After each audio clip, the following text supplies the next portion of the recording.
네, 감사합니다. 그 발표를 이어갈 이동화 활동가이고요. 아마 지금 영상으로는 제 얼굴이 안 나오겠지만 낯선 상황인 것 같아요. 대부분 발표를 하게 되면 참석자들과 같이 이게 교감을 하면서 제 이야기와 어떤 자료들을 함께 공유하는 방식인데 저희 목소리만 공유가 되고 또 이게 자료가 이렇게 노출이 되다 보니 아무래도 좀 긴장도 되고요. 실수도 있을 것 같은데요.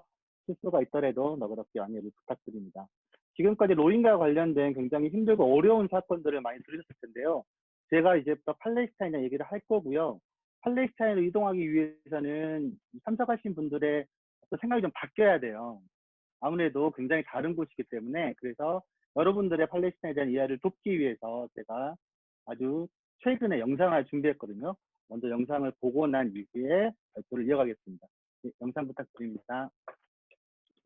네, 그 영상을 보시면서 마음이 많이 무거우실 테고 이게 도대체 무슨 일인가 싶겠지만 이 영상은 이스라엘 인권단체인 비틀셀렘이라는 곳에서 2019년부터 아주 최근까지 이어지고 있는 팔레스타인 동예루살렘 내에 있는 알 이샤와트 지역에서 벌어진 이스라엘 경찰과 군인들에 의한 밤새 주민 체포, 야간 마을 강습과 같은 상황들을 기록한 영상입니다. 팔레스타인은 1948년 이스라엘 건국과 67년 전쟁을 통해서 전 지역이 점령된 공식적으로는 Occupied Palestinian Territories, 즉 각각의 점령 지역들의 조합을 일컫습니다. 이제부터 팔레스타인 얘기를 시작하겠습니다. 네, 팔레스타인 피해 현황을 먼저 WHO 세계보건기구의 자료를 통해서 먼저 보게 되겠는데요. 전체 지금 영어로 되어 있어서 좀 읽기 어려우신 분도 계시겠지만 현재까지 그러니까 오늘자로 팔레스타인 점령 지역의 코로나 확진자 수는 602명입니다. 가자 지구가 55명이고요.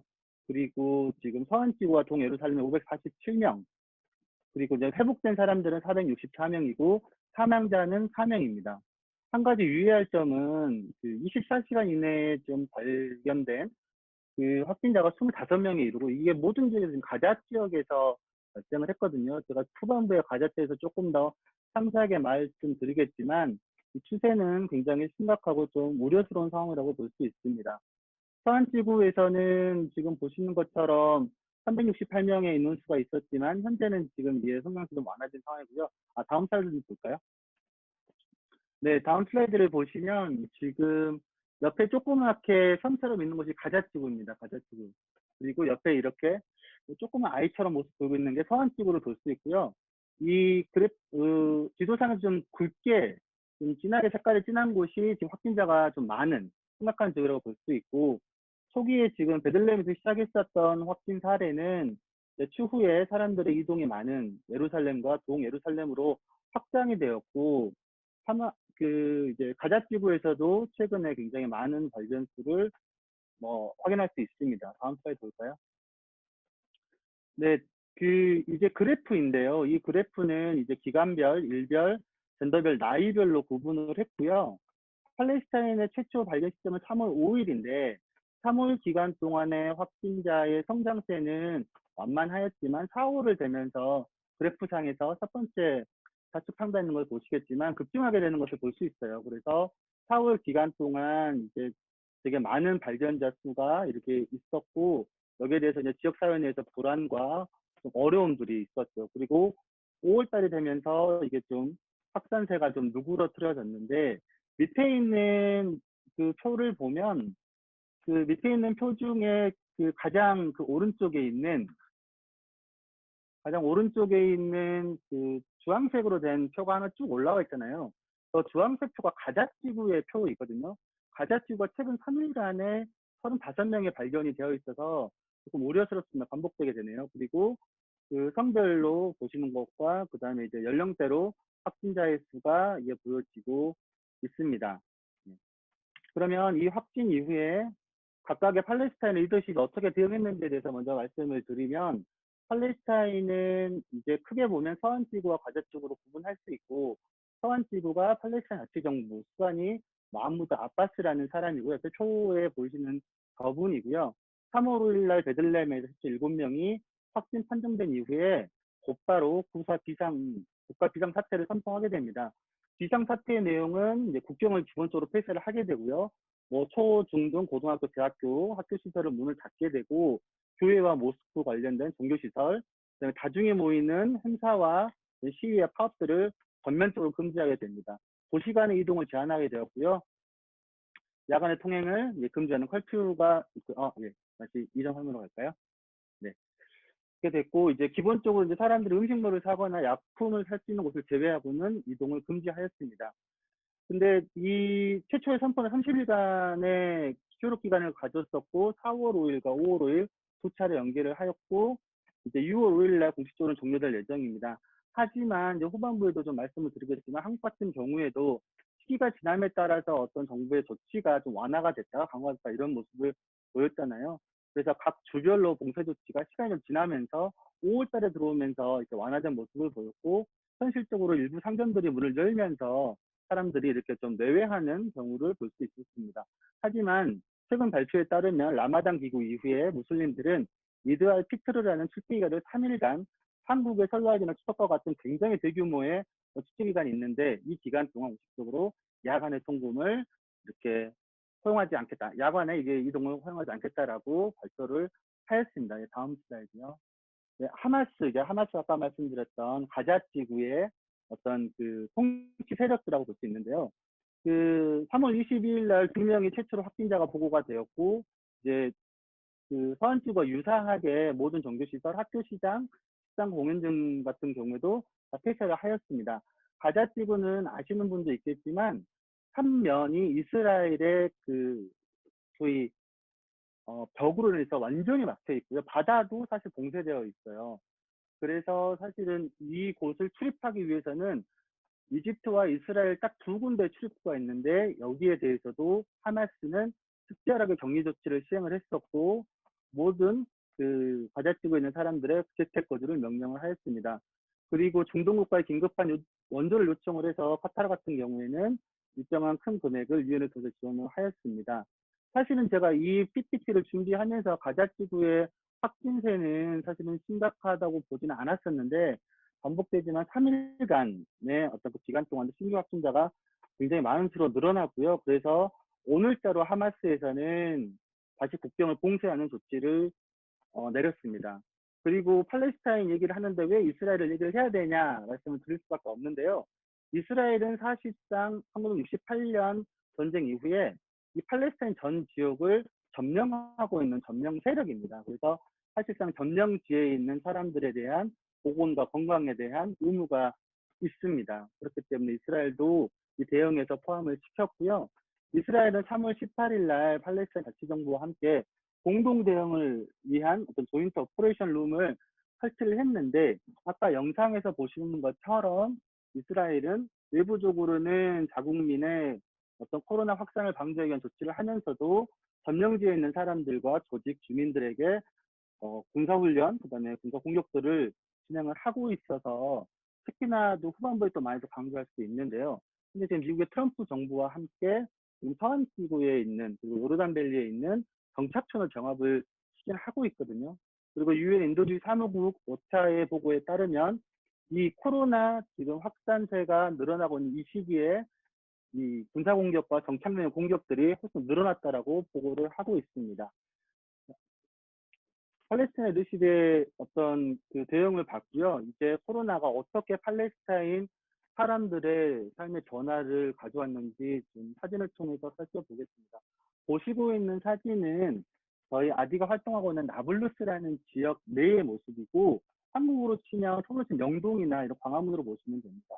보시는 것처럼 도로는 한산하다 못해 대부분의 상점, 사람들의 어떤 모습을 찾을 수가 없고요.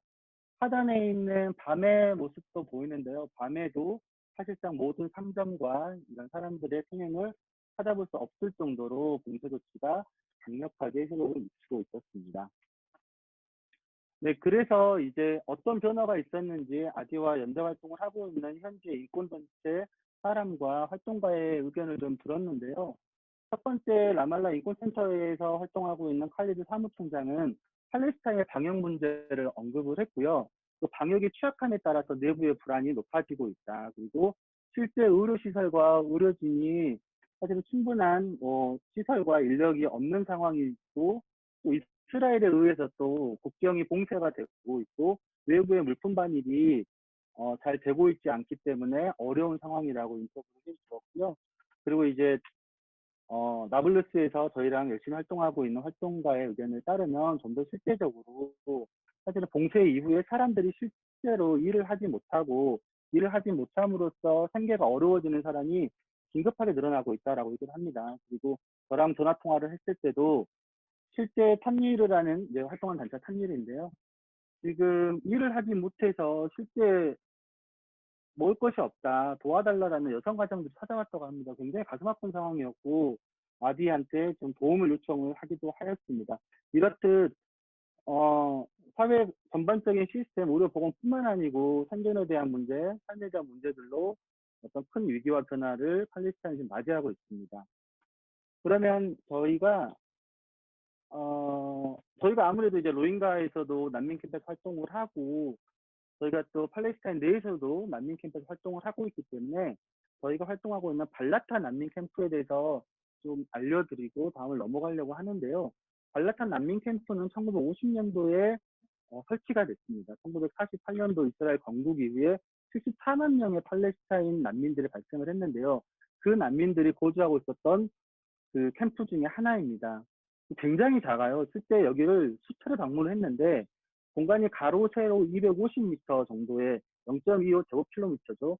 여기에 사는 사람들은 거의 3만 명으로 추산이 돼요. 이게 3만 명으로 추산된다는 것들은 사실은 이게 비교가 좀 좋지 않을 수 있지만 로힝가의 어떤 컨트가 더 높거든요. 왜냐하면 이 사람들은 그 정해진 구역에서 사람들 늘어나니까 위로 올라간 거예요. 소위 말하는 도시형 난민 캠프라고 보시면 되는데요. 협소한 곳에서 집들이 위로만 올라가고 있다 보니까 굉장히 높은 인구 밀도로 보여지고 있고요. 이 사람들은 대부분 현재 이스라엘 텔 아비브, 지중해 아름다운 도시죠. 이 지역에 이제 야파했거든요. 여기서 쫓겨나신 분들입니다.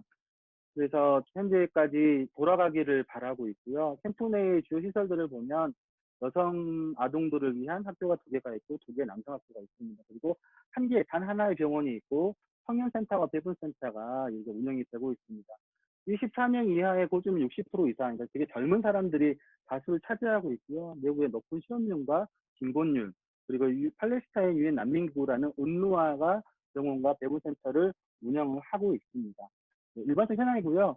실제 캠프에서 어떻게 지금 여성들이 지내고 있는지 저희가 어렵게 현지의 저희 활동가를 통해서 인터뷰를 얻었거든요. 짧으니까 한번 한번 듣고 듣고 오시겠습니다. Manari Nacha. I'm gonna talk about how coronavirus impacted my life in the previous few months. I started to teach my 2 sons, first and second grade, at home. And that is a challenge because my 2 kids view me as their mother and not their teacher. I work as a teacher in a kindergarten. I stopped working because of the lockdown imposed by the government, so I don't get my salary paid. 3 kids and my husband study online, and I have to send material for my students in the kindergarten using the same laptop with a poor internet connection. My name is Hakim Hassan from Asir al-Qibliya, south of Nablus. I am the president of Ritaj Foundation of Palestinian Women. And we start thinking what we must do, how we must help the people, and we start awareing them, how give them more information about this virus. The people, they stop their work, so they don't have money or food. We start bring the food from for them. 네, 인터뷰를 보셨고요. 조금 수치를 통해서 저희가 상황들을 조금 더 살펴보도록 하겠습니다. 발라타 캠프는 말씀드린 것처럼 코로나 이전에도 굉장히 높은 실업률과 빈곤율을 가지고 있는데요. 봉쇄 조치 이후로 체감의 빈곤율이 훨씬 더 높아졌고, 다들 예상이 가능하겠지만 수입원이 없어지거나 이게 줄어들기 때문에 현재는 지금 기존에 갖고 있는 돈을 소진을 하고 있거나 아니면 주변의 도움으로 지금 연명을 하고 있다고 합니다.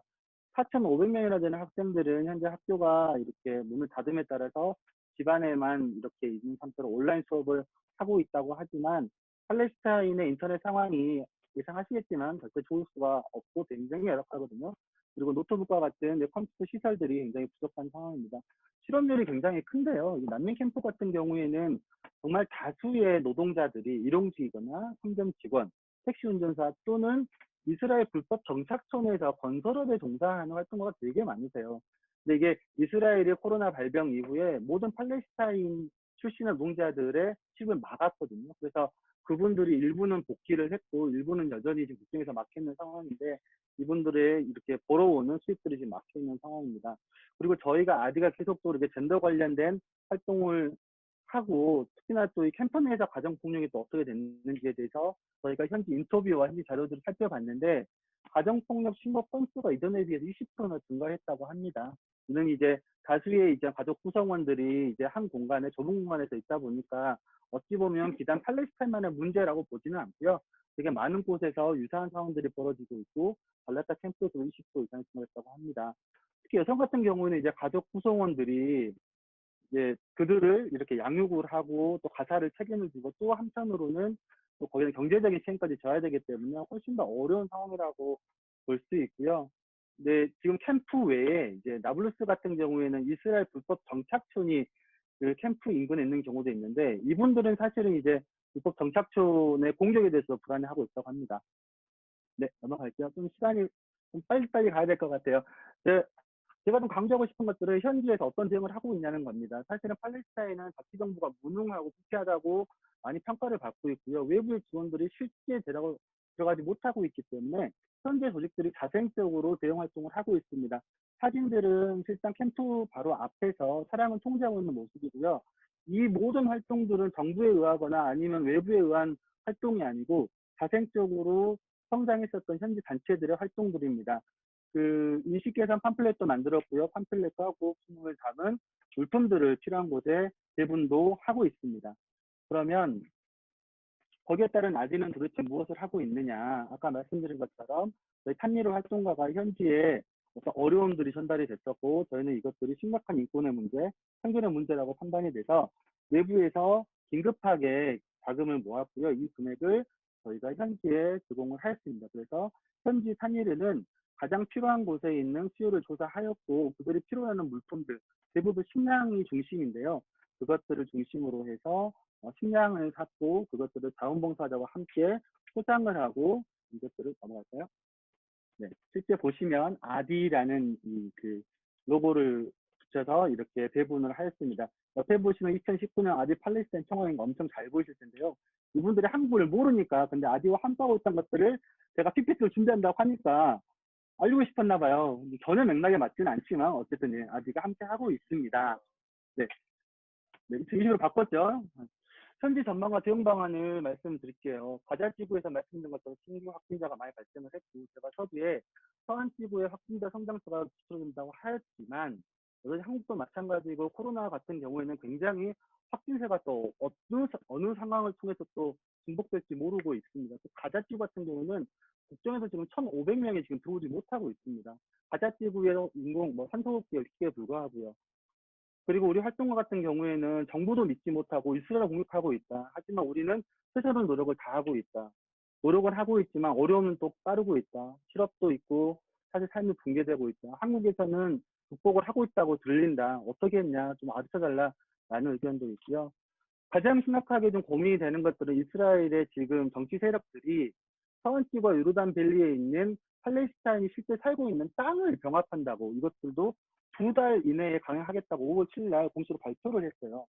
지금처럼 코로나로 인해서 전체적으로 내부적으로 봉쇄되어 있는 상황에서 이것마저 강행이 된다면 제가 처음에 보여드렸던 그 동영상이 팔레스타인 전역에서 발생을 하게 될 거예요. 물론 코로나가 가지고 있는 의료와 보건의 문제도 있겠지만 실제 자신의 땅에서 자신의 집에서 쫓겨나게 되고 생명을 위협받게 되는 상황으로 내몰릴 것 같다는 게 굉장히 좀 불행한 좀 안타까운 전망이고요. 마지막으로 그러면 우리는 어떤 걸 해야 되느냐? 아디는 두 번째를 보시면 팔레스타인 현지 필요와 상황에 따라서 지원과 또한 연대를 해야 된다라고 생각을 합니다. 뭐 비단 팔레스타인 문제만은 아니겠지만 코로나가 이렇게 보건과 의료 영역을 위협하고 있지만 사실은 사회 시스템에 약한 고리들이 있잖아요. 특히 여성, 아동, 난민, 일용 노동자 이게 훨씬 더 어려움을 가져다 주고 있고 저는 사실은 팔레스타인 얘기를 많이 하면서 한국 같은 경우에 외세 침략을 당했었고 저희 그 현대사에서 일제 식민지배를 32년을 당했잖아요. 팔레스타인은 영국의 지배를 당했고 현재 이스라엘 식민지배를 72년간 이어가고 있습니다. 과연 한국 정부와 시민사회가 어떤 일을 해야 될지에 대한 고민을 하게 되는데요. 그래서 저는 정부 차원에서는 K-방역, 사실은 되게 많은 국가에 지금 수출하고 있다고 하는데 이 부분에서 반드시 지원을 해야 되고, 다만 팔레스타인의 리더십을 아까 말씀드린 것처럼 대표성을 많이 가지고 있지 않고 팔레스타인 사람들이 되게 많은 신뢰를 저버린 상태이기 때문에 다양한 대표성을 선별해서 지원을 해야 된다라고 보고 있고요.